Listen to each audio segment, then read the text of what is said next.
வணக்கம்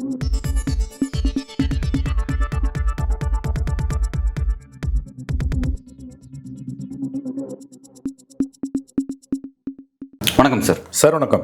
சமீப நாட்களாக சீமானுடைய அந்த பெரியார் எதிர்ப்பு அரசியல் அப்படிங்கிறது ஒரு முக்கியமான ஒரு விஷயமா பார்க்கப்படுது. அந்த அரசியல் பற்றி நீங்கள் அதாவது அவர் ஏன் அப்படி பேசுகிறாரு அப்படிங்கிறத பற்றி நீங்கள் பல யூடியூப் சேனல்ஸ்க்கு நேர்காணல் கொடுத்துருக்கீங்க, சேட்டலைட் சேனல்ஸ்லையும் பேசியிருக்கீங்க. உங்களோட கருத்துக்களை நான் தொடர்ச்சியாக கவனிச்சிட்ருக்கேன். ஆனால் உங்கள்கிட்டனால ஒரு விஷயத்தை புரிஞ்சிக்கவே முடியல. என்ன அப்படின்னா, சீமானுடைய இந்த பெரியார் எதிர்ப்பு அரசியல் அப்படிங்கிறது மறைமுகமாகவோ ஏன் வெளிப்படையாகவே அது மதவாத சக்திகளுக்கு உதவி செய்யக்கூடிய ஒரு அரசியல் அப்படிங்கிறத பார்க்குறோம். பாஜகவுக்கு ஆதரவான ஒரு டோன் தான் அவர் பேசுகிறாரு அப்படிங்கிறத பார்க்குறோம். ஆனால் அதை நீங்கள் எங்கேயுமே வெளிப்படையாக பதிவு பண்ணவே இல்லை. அதை நீங்கள் எப்படி பதிவு பண்ணுறீங்க அப்படின்னா, எச் ராஜா அவர் பேராசிரியர்னு சொல்கிறாங்க அப்படிங்கிற மாதிரியும், அந்த மாதிரி ஒரு சாஃப்ட்வேர் அதிலே நீங்கள் புரிஞ்சுக்கோங்க அப்படின்னு நீங்கள் சொல்கிறது மூலமாக ஆடியன்ஸ் பெருசாக அதை புரிஞ்சிக்க முடியாது. நீங்கள் ஏன்னா பத்திரிகையாளர் மணிங்கிறது வெளிப்படையாக பாஜக எதிர்ப்பு அப்படிங்கிறது நீங்கள் உங்களோட அரசியல் ஸ்டாண்டாக வச்சுருக்கீங்க. ஒரு பத்திரிகையாளருக்கு அரசியல் ஸ்டாண்டுங்கிறது இருக்காது. பட் நீங்கள் அதை வெளிப்படையாக டிக்ளேர் பண்ணுறீங்க. இப்போ அப்படி இருக்கிறதுனால உங்கள்கிட்ட கேட்குறேன், ஏன் சீமான் செய்யக்கூடிய அரசியல் பாஜகவுக்கு ஆதரவான அரசியல் தான் அவர் செய்கிறார் அப்படிங்கிறத பட்டவர்தனமாக போட்டு உடைக்காமல் பேசுகிறீங்க. அதில் என்ன உங்களுக்கு தயக்கம்? நான் பேசுனது நீங்கள் சரியாக கவனிக்கலன்னு நினைக்கிறேன். நீங்கள் கேட்டதால் நான் இப்போ தெளிவுபடுத்துகிறேன். பெரியாரை பற்றி எந்த கருத்தையும் சொல்வதற்கு சீமானுக்கு உரிமை இருக்கிறது என்பதை நான் இன்னமும் நம்புகிறேன். இப்போயும் அதை பதிவு பண்ணுறேன். ஆனால் ஒரு எல்லையை மீறி சீமானுடைய பேச்சுக்கள் பெரியார் குறித்த விமர்சனங்கள் என்று போய்கொண்டிருக்கின்றன. இது மதவாத சக்திகளுக்கு லாபமாக போய்கொண்டிருக்கிறது என்பதில் எனக்கு மாற்று கருத்து இல்லை. தெளிவாகவே நான் இதை பதிவு செய்கிறேன். எச் ராஜாவை பற்றி அவருடைய கருத்துக்களோ வேறு சிலரை பற்றிய கருத்துக்களோ அவை எல்லாம் என்ன பொருள் என்பது எல்லோருக்குமே தெரியும். பெரியாரை பற்றி உங்களுக்கு ஒரு கருத்து இருக்கும், எனக்கு ஒரு கருத்து இருக்கும். எந்த ஒரு அரசியல் கட்சிக்கும் அது ஒரு ஒன் டைம் அஜெண்டாவாக இருக்க முடியாது. அப்படி ஒன் டைம் அஜெண்டாவாக ஒன் அஜெண்டா பார்ட்டியாக அந்த கட்சி மாறுதுன்னா அது ஆப்வியஸ்லி கண்டிப்பாக அது அவர்கள் அறிந்தோ அறியாமலோ பிஜேபிக்கு, மதவாதத்திற்கு, இந்துத்துவாவுக்கு பலியாகி கொண்டிருக்கிறார்கள் என்பதுதான் அர்த்தம். நிச்சயமாக சீமான் அவர்கள் பெரியாரை பற்றி வரம்பு மீறி வைக்கக்கூடிய விமர்சனங்களும் ஒன் அஜெண்டாவாக பெரியார் எதிர்ப்பையை முன்னிறுத்துவதும் கண்டிப்பாக இந்துத்துவா சக்திகளுக்குத்தான் வலு சேர்க்கும், இந்துத்துவா உடைய அரசியலுக்குத்தான் அது பலத்தை கூட்டும் என்பதில் எனக்கு எந்த மாற்று கருத்தும் இல்லை. இதை நீங்கள் தெளிவாக புரிந்து கொள்ளலாம். நான் மறுபடியும் சொல்கிறேன், சீமான் வீடு முற்றுகையிடப்பட்ட போது நான் அதை எதிர்த்தேன், இப்பயும் எதிர்க்கிறேன். ஏன்னா ஒரு கருத்திற்காக ஒரு மனிதனை போய் முற்றுகையிடுறது, ஃபிசிக்கலாக அசால்ட் பண்ணுறதுலாம் ஏற்புடையது அல்ல.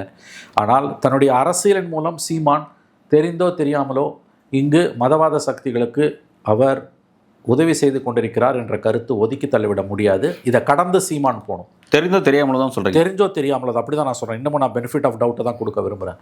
மக்கள் நலன் சார்ந்த பிரச்சனைகளை அதிகமாக பேசிட்டு பெரியார் பற்றின என்னுடைய கருத்து இதுதான் அவர் உறுதியாக இருந்தார்னா இங்கு எந்த பிரச்சனையுமே கிடையாது. ஆனால் அது ஒன்றை மட்டுமே அவர் கையில் எடுக்கிறாருன்னா கண்டிப்பாக சந்தேகம் வரும். இன்கேஸ் நான் எனக்கு என்ன டவுட்னா, இப்போ இந்த பிரச்சனையை பற்றி மக்கள்கிட்ட கருத்து ஜென்ரல் ஒப்பீனியன்ட்ட மக்கள்கிட்ட கருத்து கேட்கும்போது மக்கள் பலரும் கூட ஏன்ப்பா அவரை பற்றிலாம் பேசுகிறார், ரொம்ப ரசிக்க முடியாது இல்லையே, இறந்து மக்கள் அது அது ஒரு என்கரேஜ் பண்ணல அந்த விஷயத்தை.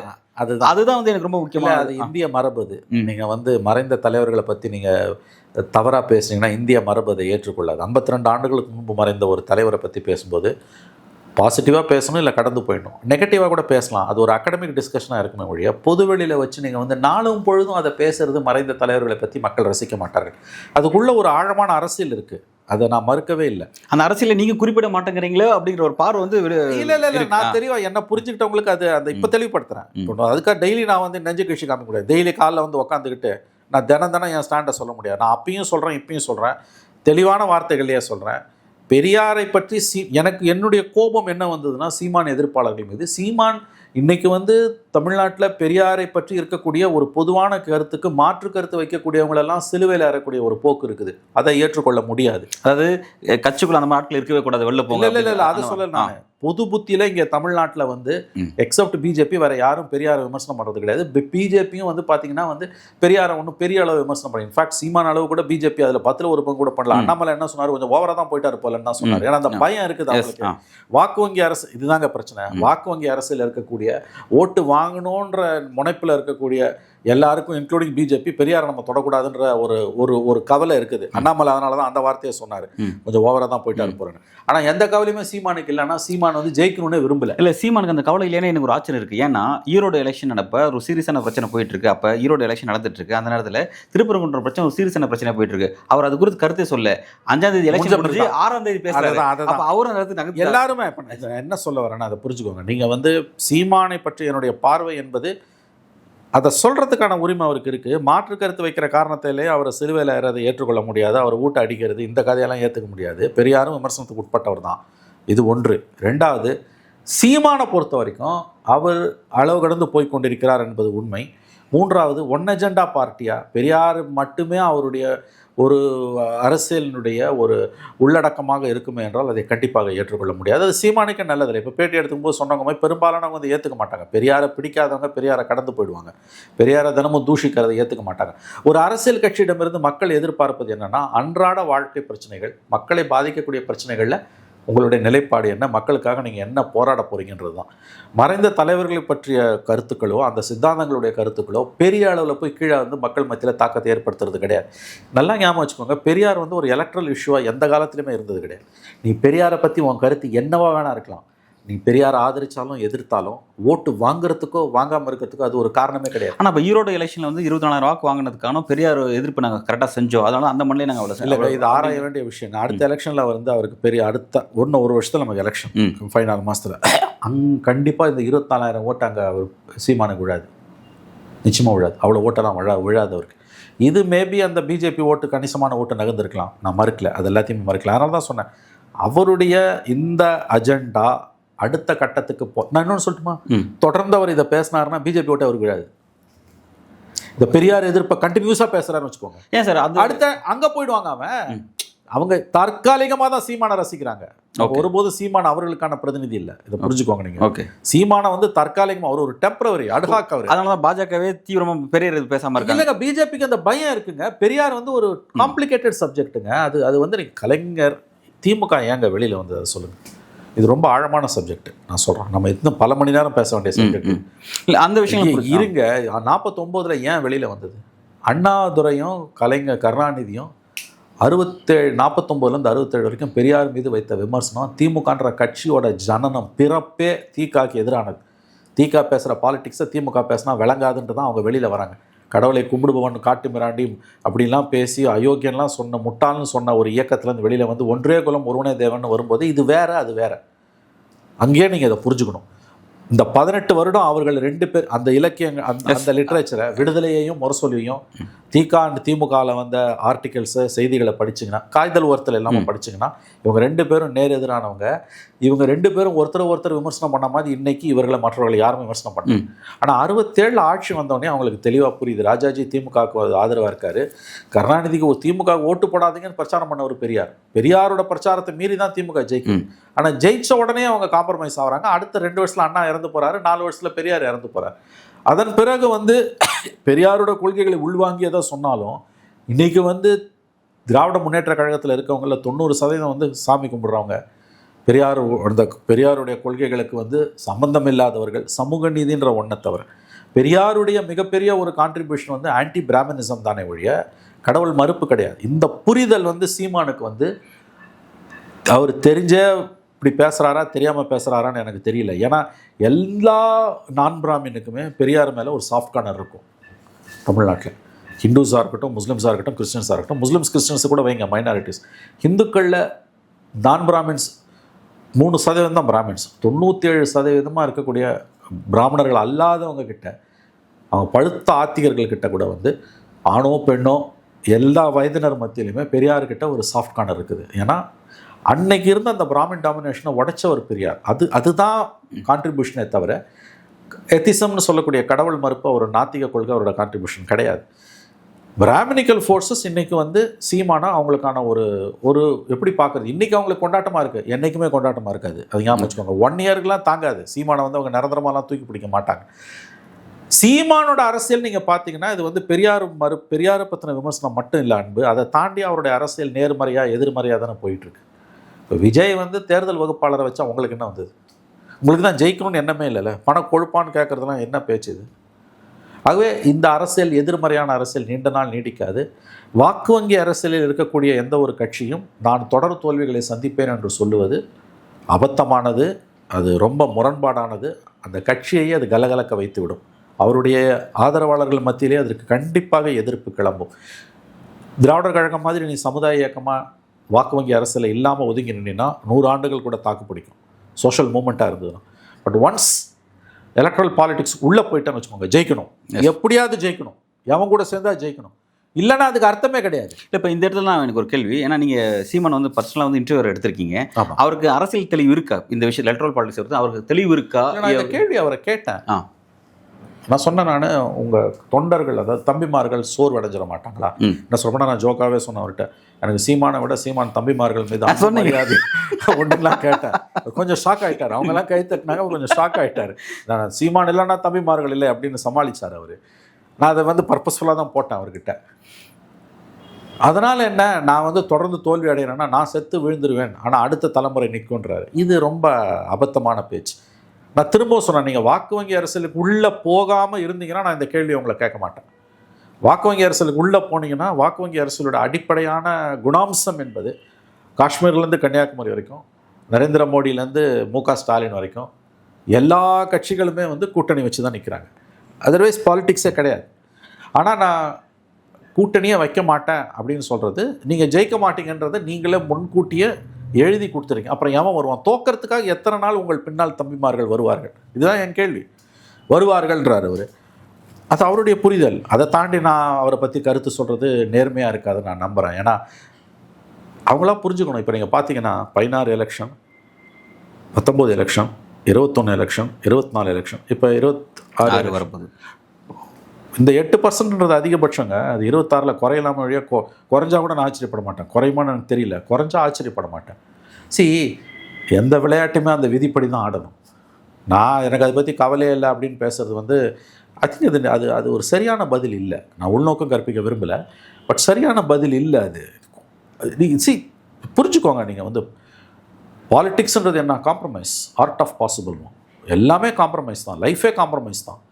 அதான் அரசியல் என்பது வந்து இன்றைக்கி ரொம்ப காம்ப்ளிகேட்டடாக இருக்கும்போது வந்து காம்ப்ரமைஸ் பண்ணாமல் யார் ஒருத்தருமே வந்து ஓட் பேங்க் பாலிடிக்ஸில் இருக்க முடியாது. பியூராக நான் என்ன வச்சுக்கிறேன் அப்படின்னு நினைக்கிறது எலக்ட்ரல் பாலிடிக்ஸில் வந்து நான் யாரோட கூட்டணி நிற்க மாட்டேன். இப்படி தான் முட்டாள்தனமானது, முட்டாள்தனமானது. அவர் பேசுகிற அரசியலும் வந்து யார் தமிழர்கள்னு ஒரு பியூரிட்டி கருதுறாரு. அதே மாதிரி இந்த எலக்ட்ரல் பாலிடிக்ஸ் பக்குவம் அடையலைங்க. அது இப்போதைக்கு அந்த அரசியல் சீமானுடைய அரசியல் வந்து மக்கள் மத்தியில் கொஞ்சம் எடுபடுற மாதிரி தோற்றம் அடைக்கலாங்க. காலப்போக்கில் அது கரைஞ்சிடும். மாறி வரும் காலங்களுக்கு ஏற்ப தன்னை தகவமைத்துக் கொள்ளாத எந்த ஒரு தத்துவமும் மனிதனும் ஸ்தாபனங்களும் நீண்ட நாள் நீடிக்க முடியாது. சர்வைவல் ஆஃப் த ஃபிட்டஸ்ட்னு சார்லஸ் டார்வின் சொன்னது வந்து பலம் வாய்ந்தது தான் வாழுன்ற அப்படி இல்லை, மாறுறதுக்கு ஏற்ப தன்னை அடாப்டபிலிட்டி தகவமைச்சுக்கிறது தமிழில் சரியான வார்த்தை. மாறி வரும் காலங்களுக்கு ஏற்ப தன்னை தகவமைத்துக் கொள்ளக்கூடிய எது ஒன்றுமே நீடித்து வாழும். அதுக்கு சரியான உதாரணம் திராவிட முன்னேற்ற கழகமும் கலைஞர் கருணாநிதி. எல்லா கண்டிஷனுக்கு ஏற்ற மாதிரியும் அவர் தன்னை தகவமைச்சுக்கிட்டார்ல. சோஷியல் மீடியாவுக்குள்ளே அவர் வராரு 2011. அவருக்கு அந்த டூல்ஸ் ஹேண்டில் பண்ண தெரியாதே ஒழிய அந்த ஃபேஸ்புக்கில் முகநூலில் வந்து அவர் ஒரு பதிவுகளை போடும்போது அது கீழே வந்து ஒரு 10,000 பேர் வந்து 13,000 பேர் வந்து அவரை மிக மிக மோசமான வார்த்தைகளை வசை மாறி பொழியும்பொழுது ஒரு பின்னூட்டத்தை கூட அவர் எடுக்க வேணான்றாரு. அவர் நினச்சா உடனே எடுத்துலாம். எவ்வளவு ஆபாசமாக திட்ட முடியுமோ அவருடைய மனைவியை, அவருடைய குடும்ப உறுப்பினர்களை வசைபாடுகிறார்கள் கலைஞருடைய முகநூல் பக்கத்தில். அந்த டூல்ஸ் ஹேண்டில் பண்ண முடியாது. அந்த அட்மினிஸ்ட்ரேட்டரை வச்சு கேட்குறாரு, இப்படிலாம் இருக்குது படிக்கிறாங்க படின்றார். ரொம்ப கேவலமான வார்த்தைகள் இருக்குது. ஐயா நான் இதெல்லாம் எடுத்துடணுமான்னு கேட்குறாங்க. படிக்க தான் சொன்னேன், எடுக்க சொல்லலைன்றார். ஏன்னா அந்த 90 வயதில் அவருடைய அறிவு கூர்மை எந்த அளவு இருந்ததுன்னா, இந்த மீடியமோட ப்ளஸ் பாயிண்ட்டு இன்ட்ராக்டிவ்னஸ். நீ இந்த பின்னூட்டத்தை எடுத்துட்டீங்கன்னா நாளைக்கு உங்ககிட்ட படிக்க வரமாட்டான். ஆனால் உன்னை பிடிக்காதவன்னு நாளைக்கு உங்ககிட்ட எப்போ படிக்க வருவானா, அவன் கருத்தை பதிவு பண்ணுறதுக்கு நீ ஒரு தளத்தை கொடுத்தினா வருவான். அதுதான் இந்த மீடியமோட ஒரு ஒரு ஒரு முக்கியமான ஒரு அம்சன்றதை 90 வயதில் அவரால் புரிஞ்சுக்க முடியுது. அவரால் அந்த மாறி மாறி மாறி மாறி அந்த அடாப்டபிலிட்டிக்கு அவரால் வர முடிஞ்சுது. அப்படி தான் வந்து ஒரு தலைவன் இருக்க முடியும், அப்படி தான் ஒரு கட்சி இருக்க முடியும். இன்றைக்கி 2020 ஸ்டாலின் அவர்கள் பிரசாந்த் கிஷோரை அழைத்து வந்தது என்பது சரியான முடிவு, தப்பான முடிவு இல்லை. அது ரொம்ப பேசணும் இல்லை, சரியான முடிவு. ஏன்னா இன்னைக்கு பாலிடிக்ஸை ஹேண்டில் பண்ணுறதுக்கு ஐபேக் மாதிரியான வியூக வகுப்பாளர்கள் கண்டிப்பாக தேவை. திமுக ஐடி விங் இருக்குது, பெண் இருக்குது, அவங்களுக்குன்னு வந்து நிறைய அமைப்புகள் வெளியில் தெரியாமல் இருக்குது. பட் ஸ்டில் இந்த மாதிரி ஒரு ப்ரொஃபஷ்னலாக ஒரு கன்சல்டன்சி வேணும்னு அவங்க நினைக்கிறது 100% கரெக்ட். ஏன்னா அவங்க ரோலை இவங்க யாருமே, இப்போ ஐபேக்கோட ரோலை பெண்ணோ அவங்களோட ஐடி விங்கோ அல்லது வேறு சில அவங்க கட்சியிலேயே விவரம் அறிந்தவர்களோட டீமெல்லாம் அவங்க யாராலையுமே செய்ய முடியாது. ஏன்னா இது இன்றைக்கி பாலிடிக்ஸ் அப்படி மாறிடுச்சு. இதை வந்து அந்த தலைமையால் உணர முடியுதில்ல. அதுதான் அடாப்டபிலிட்டி, அதுதான் பலம். நீ அது புரியாமல் என்ன பணக்கொழுப்பான்னு கேட்குறதுலாம் உங்களுக்கு எப்படியும் ஜெயிக்க போகிறது இல்லை, ஜெயிக்கிற வாய்ப்பு உள்ளவன நக்கல் பண்ணுறது, இவ்வளோதான். இந்த கட்சிக்கு மட்டுமா இன்னைக்கு யூக வகுப்பாளர் இருக்காங்க? எக்ஸப்ட் இடதுசாரிகள் எல்லாருக்கும் இன்னைக்கு யூக வகுப்பாளர் வந்துருச்சாங்க. எல்லா கட்சிக்கும் யூக வகுப்பாளர். ஜெயிக்க, அதுதான் நான் வார்த்தை சொன்னேன், ஜெயிக்க வாய்ப்புள்ள, ஜெயிக்க விரும்புகிற. சீமானுக்கு ஜெயிக்க வாய்ப்பு இல்லாட்டி கூட பரவாயில்ல, ஜெயிக்க விரும்பவே இல்லை அவர். ஜெயிக்க விரும்பாதவருக்கு, ஜெயிக்க விரும்பாதவர் ஈரோடு எலெக்ஷன் எதுக்கு திருப்பணத்தை பற்றி பேசாமல் இருந்தாரு? எனக்கு அது ஒரு ஆச்சரியம் இருக்கு அவர்கிட்ட. பாஜக வாக்கு நம்ம சிங்கிள் அவுட் பண்ணி கேட்க வேண்டிய அவசியமே இல்லைங்க. அவர் நிறைய முரண்பாடுகள் அவர்கிட்ட இருக்குங்க.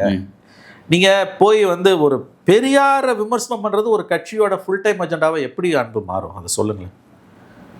பிஜேபி பண்ணல அதை.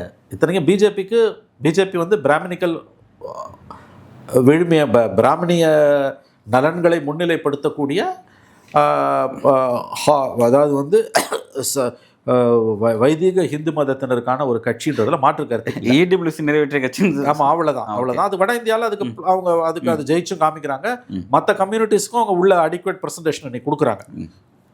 பிசி, எஸ்சி எல்லாருக்குமே கொடுக்குறாங்க, எம்பிசி எல்லாருக்குமே கொடுத்து வச்சுருக்காங்க. வெறும் பிராமின் பார்ட்டின்னு அதை சொல்ல முடியாது. ஆனால் அவங்களோட கோர் ஐடியாலஜி வந்து பிராமணிக்கல் இன்ட்ரெஸ்ட்டை காப்பாற்றுறதுன்றதுல மாற்று கருத்துக்கு இடம் இல்லை. அந்த கட்சி பெரியாரை தொடலை, இவ்வளோ தூரம் தொடலை. அதை தான் எப்படி சொல்கிறாங்கன்னா, அதுக்கு இவரை கையாளுறாங்க அப்படின்ற விஷயத்த முன் வைக்கிறாங்களே. ஏங்க அவங்க தொடாமல் இந்த மாதிரி என்ன சொல்கிறேங்க, அந்த குற்றச்சாட்டை நான் சொல்ல முடியாதுங்க. நான் என்ன சொல்கிறேன், இவருடைய செயல்பாடுகள் அவங்களுக்கு உதவுதுன்னு சொல்லுங்க, ஒத்துக்கிறேன். அவங்க சொல்லி தான் செய்கிறாங்க, துட்டு கொடுத்தா தான் சொல்கிறாங்கன்னா அது அபத்தமான குற்றச்சாட்டு. எங்கிட்ட எந்த ஆதாரமும் இல்லை. ஆனால் இவருடைய செயல்பாடுகளை வைத்து பார்க்கும்போது அதுதான். ஆனால் அண்ணாமலையா என்னங்க சொல்கிறாரு, கொஞ்சம் ஓவராக போயிட்டாங்க. அண்ணாமலை இது ஏன் வருது தெரியும், எவிடன்ஸ் தரேன்னு சொல்ல தரவே இல்லை தெரியும். இல்லை அது விடுங்க, அது அற்பத்தனமான வார்த்தை. அண்ணாமலை நீங்கள் நுட்பமாக கவனிங்க. அண்ணாமலை வந்து சீமானுடைய இந்த பெரியார் எதிர்ப்பு பிரச்சாரம் கொஞ்சம் அளவு கடந்து தான் போயிடுச்சோன்ற வார்த்தை ஒரு வாயிலேருந்து வருதுன்னா, தன்னுடைய வாக்கு வங்கியை கொஞ்சம் நெஞ்சருக்கு ஓட்டும் போயிடுன்ற பயம் வருது ஒரு கட்சிக்கு. அதுதான் பெரியார். இங்கே நீ பெரியாரை தலையில் தூக்கி வச்சு கொண்டாட வேணாம், ஆனால் பெரியாரை காலை கீழே போட்டு மிதிச்சுன்னா யாருமே ஏற்றுக்க மாட்டாங்க. இந்தியாவிலே கோயில்கள் அதிகமாக இருக்க மாநிலம் தமிழ்நாடுங்க. இங்கே தான் பெரியாரும் இருக்கார். கோஎக்ஸிஸ்ட் ஆகுதுல, சமாதான சக வாழ்வுன்னுவாங்க. அந்த காலத்தில் சோவியத் யூனியனுக்கும் அமெரிக்காவுக்கும் எதிராக அணு ஆயுத யுத்தம் எந்த நிமிஷத்தில் வேணால் வெடிக்கலான்னு இருக்கும்போது 1945லேருந்து 90 வரைக்கும் அந்த 45 ஆண்டுகள் பீஸ்ஃபுல் கோஎக்ஸிஸ்டன்ஸ் ஒரு தத்துவத்தை குருஷே கொண்டு வர, சமாதான சக வாழ்வு. நீ யாரு, நானாக இருக்கேன். அது மாதிரி இந்தியாவிலேயே நீங்கள் இது வெளிநாடுகள்லேருந்தோ இந்தியாவோட மற்ற பகுதிகள்லேருந்தோ வரக்கூடிய பத்திரிகையாளர்களுக்கு, அரசியல் பார்வையாளர்களுக்கு அல்லது விவரம் அறிந்தவர்கள், படித்தவர்களுக்கு வந்து தமிழ்நாடு வந்து ரொம்ப புரியாத புதிராக இருக்கும். ஏன்னா இந்தியாவிலே கோயில்கள் அதிகம் உள்ள மாநிலம். இங்கே தான் பெரியாரும் இருக்கார். ஸ்ரீரங்கம் வாசல்லையே பெரியார் இருக்கார், பெரியாரும் இருக்கார், ரங்கநாதசாமியும் இருக்கார். பிரச்சனையே இல்லையா? அப்போ இந்த முரண்பாடை நீங்கள் வந்து இது ரொம்ப பெரிய முரண்பாடும் கிடையாது. அவருடைய கான்ட்ரிபியூஷன் நாத்திகம் கிடையாது. ஆன்டி பிராமணிசம் அந்த காலத்தில். ஆன்டி பிராமணிசம்ன்றது பிராமண எதிர்ப்பல்ல, பிராமணிய எதிர்ப்பு. இன்றைக்கி அந்த பிராமணியத்துக்கு வந்து ஜாதி வெறி மற்ற ஜாதிகாரனுக்கு வந்துருச்சுன்றது வேற விஷயம். ஆனால் அன்றைக்கு அவர் பண்ணும்பொழுது வந்து அந்த பிராமின் ஹோல்டாக ஒரு உடச்சாருன்றதுல எந்த மாற்று கருத்தும் கிடையாது. அது வந்து அதனால தான் நான் உங்களுக்கு முதல்ல சொன்னேன், 3% பிராமணர்கள், 97% வந்து நான் பிராமின்ஸ் தமிழ்நாட்டில், எல்லா ஜாதியும் சேர்ந்தவனும். ஆனால் எல்லாருக்குமே நீங்கள் பார்த்தீங்கன்னா பிராமின்ஸில் பிராமணர்களுக்கு பெரியார் மேலே இருக்கக்கூடிய அந்த ஒரு கோபம், ஆத்திரம், வெறுப்பு அது புரிந்து கொள்ளக்கூடியது. அந்த கோபமோ அந்த அசூயையும் அந்த வெறுப்போ நான் பிராமின்ஸ் யாருக்குமே கிடையாது. நான் பிராமின்ஸில் வந்து 90%க்கு மேலே அவர்கள் வந்து பெரியார் மேலே அவங்களுக்கு ஒரு சாஃப்ட் கார்னர் தான் இருக்குது.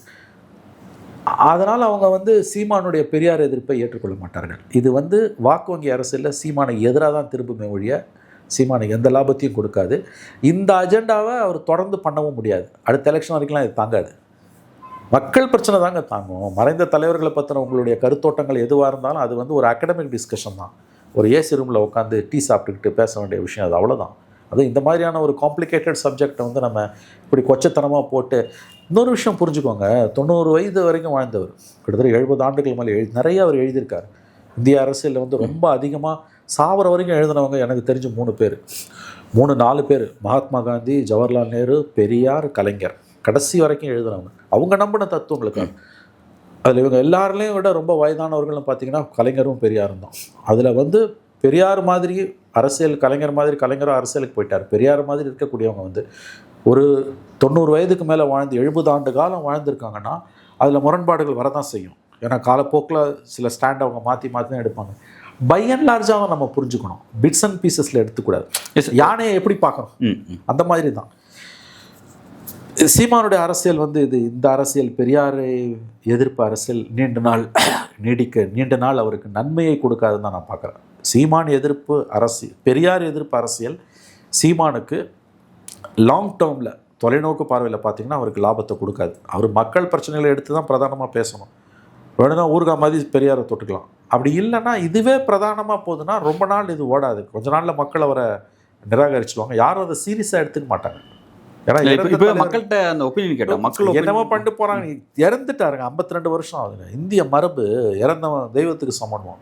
சாவர்கரை பற்றி பேசும்போது கூட வந்து ராகுல் காந்திக்கு வந்து எதிர்ப்பு தானே. மகாராஷ்டிரா எலெக்ஷனில் வாயை திறக்கல. மகாராஷ்டிரா எலெக்ஷன் முடிஞ்ச பிறகு தான் பேசுகிறாரு. அங்கே நீ வாயை திறந்தினா ஓட்டு போய்டும் உனக்கு. மகாராஷ்டிராவில் எல்லா கட்சியும் சாவர்கர். அது இங்கே பெரியார் மாதிரி அங்கே சாவர்கர். ஒவ்வொரு மாநிலத்துக்கும் ஒரு புனித பசு உண்டு, அதை நீ தொட முடியாது. அதை தான் போய் நான் தொடுவேன்னா வாஷ் அவுட் ஆகிடும். அதை அகைன் வாக்கு வங்கி அரசியல் இருக்கவன் செய்ய முடியாது. நான் சமுதாய இயக்கமாக இருக்கானே செஞ்சுட்டு போ, கவலை இல்லை. இப்போ திராவிடர் கழகம் வந்து வீர சாவர்கரையோ கோல்வால்கரையோ திட்டுற மாதிரி மற்றவங்க யாரும் அதை திமுகவோட தொட முடியாது. எனக்கு என்ன லாபம்? ஓட் பேங்க் லாபம் என்ன? ஏன்னா நீ ஒருத்தரை எதிர்க்கிறல்ல, அவர் ஆதரிக்கிறதுக்கும் ஒரு கூட்டம் இருக்குது. அப்போ அந்த ஓட்டை நீ இழக்கிற. அதில் கொஞ்சம் பேர் உனக்கு ஓட்டு போட தயாராக இருப்பான். ஒரு ஓட்டும் அரசியல்வாதிக்கு முக்கியம். இந்த புரிதலே சீமானுக்கு இல்லையே. அப்போ இது ரொம்ப நாள் இந்த வண்டி ஓடாது. தமிழ்நாட்டில் வந்து ஒரு சீரியஸான விஷயம் வந்து இந்த திருப்பரங்குன்ற விஷயம் வந்து போயிட்டு இருந்ததை பார்த்தோம். தற்போதைக்கு கூட அது வந்து பூம் பண்ண ட்ரை பண்ணிகிட்டே இருக்காங்க. அந்த பாலிடிக்ஸ் எப்படி பார்க்குறீங்க? இல்லைங்க, அவங்க வந்து எப்படியாவது மத கலவரத்தை உருவாக்கி 26க்குள்ளே இங்கே ஓரளவு காலம் ஒன்றணும்னு பார்க்குறாங்க பிஜேபி. இதில் ஜாதிகள் மத்தியில் இந்த பிரச்சனையை கொண்டு போகணுன்னு பார்க்குறாங்க. நேற்றுக்கு முன்தினம் நினைக்கிறேன் வேற ஒரு நண்பர் ஒரு செய்தி அனுப்பியிருந்தார். இந்த திருப்பரங்குன்றம் இஷ்யூவை இந்த ஜாதி குழுக்களுக்கான வாட்ஸ்அப்ஸ் இருக்குல்ல, குரூப்ஸ், அதில் பல கிட்டத்தட்ட வந்து ஒரு 40-50 ஜாதி குழுக்களுக்கான வாட்ஸ்அப்பில் இந்த பிரச்சாரத்தை முன்னெடுக்கிறாங்க. மிகப்பெரிய அளவில் வந்து இந்த பிரச்சனையை இந்துக்கள் மத்தியில் கொண்டு போய் ஊடுருவ வச்சு, குறிப்பாக நான் பிராமின் செக்ஷன்ஸில் ஊடுருவ வச்சு இஸ்லாமியர்களுக்கு எதிராக அவங்க திரும்ப பார்க்குறாங்க. இந்த அரசியல் ரொம்ப ஆபத்தான அரசியல். இது வழக்கமாக பிஜேபி செய்யக்கூடிய அரசியல். தமிழ்நாட்டில் ஏதாவது ஒரு இஷ்யூவை பிடிச்சிக்கிட்டு கால் ஊன்றணும்னு பிஜேபி பார்க்குது. தமிழ்நாட்டு மக்கள் அதுக்கு இடம் கொடுக்க மாட்டேன்றாங்க இந்த மாதிரி பிளவுவாத அரசியலுக்கு. ஆனால் அவங்க அடங்கிறதா தெரியல. அவங்க அதை செஞ்சுக்கிட்டே தான் இருக்காங்க பிஜேபி. 26 எலெக்ஷனுக்குள்ளே இந்த மாதிரி நிறையா தகுதி திட்டங்களை பண்ணுவாங்க. இது ஒரு பக்கம்னா இந்து அறநிலையத்தோட நடவடிக்கையும் ஒன்றும் மெச்சத்தகுந்ததாக இல்லை. காலகாலமாக அங்கே ஆடு வெட்டுறோமா, அது 300 வருஷமாக நடந்துகிட்டு இருக்குது. அந்த ஆடை தூக்கிட்டு போகிறதே ஒரு இந்து தான் எடுத்துருவோம். 250 ரூபா கொடுப்பானுங்க. திடீர்னு ஆடு வெட்ட தடை என்ன அங்கே வந்து இந்து சமய அறநிலையத்துறை பேச்சுவார்த்தையில் அனௌன்ஸ் பண்ணுறோம். அங்கே வருது பிரச்சனைக்கு வந்து ஒரு முக்கியமான காரணம் அங்கே இருக்கக்கூடிய இந்து சமய அறநிலையத்துறையோட அதிகாரிகள், அங்கே இருக்கக்கூடிய அந்த டிஆர்ஓ இவங்கெல்லாம் தான் பண்ணியிருக்காங்க. ஆகவே தமிழக அரசும் வந்து இதில் வந்து ஒரு ரெட்டை வேடம் போடுறது தான் அங்கே இருக்கக்கூடிய பிரச்சனை. அதை தான் அங்கே இருக்கக்கூடிய இஸ்லாமிய அமைப்புகள், இந்த அரசை ஆதரிக்கக்கூடிய அந்த தோழர் மருதையன் இருக்கார்ல, அவரை மாதிரி இருக்கவங்கலாம் அதை போட்டிருக்க பதிவுகளை பார்த்தீங்கன்னா இந்து சமய அறநிலையத்துறை. ஆனால் அவர் வெறும் சேகர்பாபோட நிறுத்திக்கிறார் வசதியாக, அதை தாண்டி போக மாட்டேன்றாரு. ஓகே, இந்து சமய அறநிலையத்துறையோட அணுகுமுறை தான் இந்த பிரச்சனைக்கு ஒரு காரணம்னு மருதையன் மாதிரியான இருக்கும் தோழர் மருதையன் மாதிரியாக இருப்பவர்கள் சொல்கிறாங்க. ஐ திங்க் அது ரொம்ப நியாயமான கருத்து தான். இந்து சமய அறநிலையத்துறையும் இதில் வந்து இன்னமும் தெளிவாக ஒரு ஸ்டாண்ட் எடுக்கணும். நீங்கள் சாஃப்ட் இந்துத்துவாவை வச்சு இந்துத்துவாவை எதிர்க்கலாம்னு நினச்சிங்கன்னா தோற்றுருவீங்க. நீங்கள் அரசியல் சாசனத்துக்கு சட்டத்துக்கு உட்பட்டு மட்டுமே இந்துத்துவாவை எதிர்க்கணும்னு முடிவு பண்ணால் மட்டும்தான் உங்களால் நிற்க முடியும். நீ வந்து முஸ்லீமுக்கும் தாஜா பண்ணுவேன், இந்துவையும் தாஜா பண்ணுவேன், ஆர்எஸ்எஸ்ஸையும் தாஜா பண்ணுவேன், முஸ்லீமையும் தாஜா பண்ணுவேன்லாம் நினைக்காது. அங்கே முஸ்லீம் 300 வருஷமாக வழிபாடு நடத்திட்டு இருக்கான். ஆடு வெட்டுறது 300 வருஷமாக போயிட்டுருக்குது. அமைதியாக தான் போயிட்டுருக்கு. இது வரைக்கும் எந்த பிரச்சனையுமே இல்லை. பிரச்சனை பண்ணுறது இவன் யார்? திடீர்னு போய் இந்து முன்னாடியே இந்துக்கள் அமைப்பு தான் பிரச்சனை பண்ணுறாங்க. நீ சட்டப்படி நடவடிக்கை எடு. எதுக்கு வந்து நீ பீஸ் கமிட்டியில் போட்டு அவங்க வந்து இந்து சமய அறநிலையத்துறை வந்து இந்துக்கள் இல்லாமல் பீஸ் கமிட்டி மீட்டிங்கில் நீ எடுத்துகிட்டு போகக்கூடாது, ஆடு வெட்டக்கூடாதுன்ற உத்தரவு நீ எப்படி பண்ண முடியும்? ஆகவே இந்து சமய அறநிலையத்துறையும் இதில் சாஃப்ட் இந்துத்துவ லைனை கடைபிடிப்பது ஆபத்தானது. நீ இரும்புக்காரன் கொண்டு அவனை ஒடுக்கணும். நம்பர் 1. நீங்கள் கேட்குற மெயின் இது வந்து கவர்மெண்ட் என்ன செய்யணுன்றது. ஆனால் மெயின் பிரச்சனை அவங்க தமிழ்நாட்டில் கால் ஊன்றுவதற்கு ஏதாவது ஒரு இஷ்யூ கிடைக்குமான்னு பார்க்குறாங்க. அண்ணாமலை வந்தோன்னா தொட்ட முதல் இஷ்யூ அது என்பது சொல்லுங்கள். நம்ம அந்த லாவண்யா விஷயம், மைக்கேல்பட்டி இஷ்யூ, இவ்வளோ கொடுமையான விஷயங்க. 160 ஆண்டு கால பள்ளி அது. இதே நியூஸ் ஃபோக்கஸில் நான் பேசினேன். அப்புறம் கேப்ரியல் இருக்கும்போது ஒரு பேட்டி வந்தது. அதில் வந்து கிட்டத்தட்ட ஒரு ஒரு 900 கமெண்ட்ஸ் வந்தது. அதில் ஒரு பெண்மணி வந்து எப்படியோ ஃபோன் நம்பர் வாங்கி என்கிட்ட அந்த அம்மா பேசினாங்க. அவங்க சொன்னாங்க, ஐயா எனக்கு வந்து 70 வயது ஆகுது, நீங்கள் பேசும்பொழுது என்னால் வந்து அழாமல் அதை பார்க்க முடியல. அந்த பேட்டியை ரொம்ப கரெக்டாக சொன்னீங்க. நான் எங்கள் குடும்பம் இது வரைக்கும் நானே என்னுடைய பொண்ணு என் பேத்தி கிட்டத்தட்ட ஒரு 8 பெண்கள் அங்கே படிச்சிருக்கோம் 50 வருஷமாக. நான் படித்தது 50 வருஷத்துக்கு மேலே ஒரு தடவை கூட மதம் மாற சொல்லி எங்களுக்கு எந்த அழுத்தமும் கொடுக்கப்பட்டதில்லை. அந்த முயற்சியே மேற்கொள்ளப்படலை. அதை நீங்கள் கரெக்டாக சொன்னீங்க. நான் ரொம்ப நன்றி செலுத்துகிறேன் உங்களுக்கு. நாங்கள் அதாவது ஒன்றுமே இல்லாத பிரச்சனையாக ஊதி ஊதி பெருசாக பார்த்தது யார்? அண்ணாமலை. ஏங்க அவங்க பிஜேபியோட தஞ்சாவூரில் மைக்கேல் பட்டிப்பள்ளி அமைந்திருக்கக்கூடிய இடத்தோட மைனாரிட்டி விங்கு தலைவர். அவர் கொடுத்த பேட்டி யாருக்கு? டைம்ஸ் நவுக்கு அவர் கொடுத்த பேட்டி. அந்த மாதிரி எதுவுமே இல்லைங்கன்றாரு. அவர் அமைக்க வச்சுட்டாங்க. அப்படியே மதமாற்றன்ற கான்செப்டே இங்கே இல்லைங்கன்னு பிஜேபியோட சிறுபான்மை பிரிவு தலைவர் சொல்கிறார். அதையும் மீறி அண்ணாமலை பண்ணார். சிபிஐ விசாரணை போச்சு. இன்னைக்கு சிபிஐ என்ன சொல்லியிருக்கான்? இப்படி கிளியராக கொடுத்துருவோம். அப்போ இது எப்படி புரிஞ்சுக்கணுன்னா, தமிழ்நாட்டில் எப்படியாவது காலை ஊன்றிடணும்னு பல முனைகளிலிருந்து பிஜேபி பிரச்சனைகளை ஏற்படுத்த ஏதாவது ஒரு இஷ்யூ கையில் கிடைக்குமான்னு பார்க்குறாங்க. அப்படி ஒன்று தான் திருப்பரங்குன்றம். இப்படி தான் அவங்க இந்த வட இந்தியா பூரா வளர்ந்துருக்காங்க. தமிழ்நாட்டு மக்கள் தெளிவாக உறுதியாக இருக்காங்க. அதனால் பிஜேபியோட முயற்சி முறியடிக்கப்படுது. ஆனால் மக்கள் எப்பயுமே இப்படி தெளிவாக இருந்துருவாங்கன்னு சொல்ல முடியாது. கரைப்பார் கரைச்சா கல் கரையும். இவங்க வீக் ஸ்பாட்டுன்னுவாங்க சாதிகள். அதில் இடைநிலை சாதிகள், ஒடுக்கப்பட்ட சாதிகளை சார்ந்தவங்களை இஸ்லாமியர்களுக்கு எதிராக திருப்புவாங்க. அதனால தானே அவங்க இன்னொன்று அவங்க ஒர்க் பண்ணுறாங்க. மதவெறியை பரப்புறதுக்கு பிஜேபி ஒர்க் பண்ணுற மாதிரி மதவெறியை எதிர்க்கிறதுக்கு மதசார்பற்ற சக்திகள் ஒர்க் பண்ண வேண்டிய அளவுக்கு ஒர்க் பண்ணலன்றது ஒரு வருத்தமான உண்மை. ஆனால் ப்ளஸ் பாயிண்ட் என்னென்னா, இயல்பாகவே தமிழ்நாட்டில் அவன் திமுகவோ அதிமுகவோ மதிமுகவோ காங்கிரஸோ கம்யூனிஸ்ட்டோ யாராக இருந்தாலும் இந்து முஸ்லீம் ஒற்றுமைன்னு வரும்போது தெளிவாக அது வேணும்னு தான் விரும்புகிறான். மக்கள் நினைக்கிறாங்க. ஜெயலலிதாவும் கருணாநிதியும் அவங்களுக்குள்ளே அடிச்சுக்கிட்டாங்க. ஆனால் சிறுபான்மையின மக்கள் பாதுகாப்புன்னு வரும்போது 2 பேரும் போட்டி போட்டுக்கிட்டு தான் நன்மை செஞ்சாங்க, பாதுகாத்தாங்களே ஒழிய சிறுபான்மையின மக்கள் அவங்க எப்பயுமே விட்டு கொடுக்கல. அதை நம்ம புரிஞ்சுக்கணும். ஆகவே திருப்பரங்குன்றம் மாதிரியான இஷ்யூஸ் வட இந்தியாவில் பிஜேபி எப்படி வளர்ந்ததுன்ற புரிதல் நமக்கு இருந்ததுன்னா, அவர்கள் காலங்காலமாக கடைபிடிக்கக்கூடிய ஒரு தந்திரம் இது. தமிழ்நாடு இந்தியாவிலே அவங்களுக்கு ரொம்ப சேலஞ்சிங்கான ஒரு ஸ்டேட். இந்தியா முழுவதும் வென்ற பிஜேபியால் தமிழ்நாட்டில் வெல்ல முடியல. தண்ணி குடிக்கிறாங்க தமிழ்நாட்டில், அது என்னன்னே அவங்களுக்கு புரியல. ஆனால் அவங்க முயற்சியை கைவிடுறதா இல்லை. தொடர்ந்து ஒருத்த முயற்சி பண்ணுறான்னா அவன் வெற்றி பெறுவதற்கான வாய்ப்புகளும் அதிகம். அதையும் நம்ம மறந்துடக்கூடாது. அதை மறந்துடாதீங்க. நீங்கள் எல்லா காலத்துலையுமே இது மதசார்பற்ற மண், பெரியார் மண்ணுலாம் அந்த டைலாகெல்லாம் விட்டுட்டுலாம் காப்பாற்ற முடியாது. கீழே அது பொறையோடு ஆரம்பிச்சிருக்குது. அதையும் நம்ம புரிஞ்சுக்கணும். நுட்பமாக வேலை செய்கிறாங்க. சாதி குழுக்கள் சொன்ன இல்லையா, இந்த திருப்பரங்குன்றம் இஷ்யூக்கு பிறகு புதிதாக சாதிகள் வாரியாக துவக்கப்பட்ட கிட்டத்தட்ட ஒரு 50 வாட்ஸ்அப் குரூப்ஸில் இந்த பிரச்சனைகளை பேசுகிறாங்க. வழக்கமாக அவங்களோட ஸ்ட்ரென்த் வதந்தியை பரப்புறது, பொய்யை பரப்புறது, அதை பரப்பிக்கிட்டு இருக்காங்க. அப்போ இதை எதிர்கொள்கிறதுக்கு வெறும் அரசோ உளவுத்துறையோ மட்டும் பண்ண முடியாது. போலீஸோட வேலை இல்லை இது. போலீஸ் பிரச்சனையோ உளவுத்துறையோட இவ்வளோ பெரிய அந்த கூட்டம் கூட்டினது ஆச்சரியமான விஷயம். பெரிய கூட்டம். அது காசு கூட்டிக்கு வந்த கூட்டம் இல்லை. மக்கள் மதவெறிக்கு எதிரானவர்கள், நம்ம சந்தேகமே இல்லை.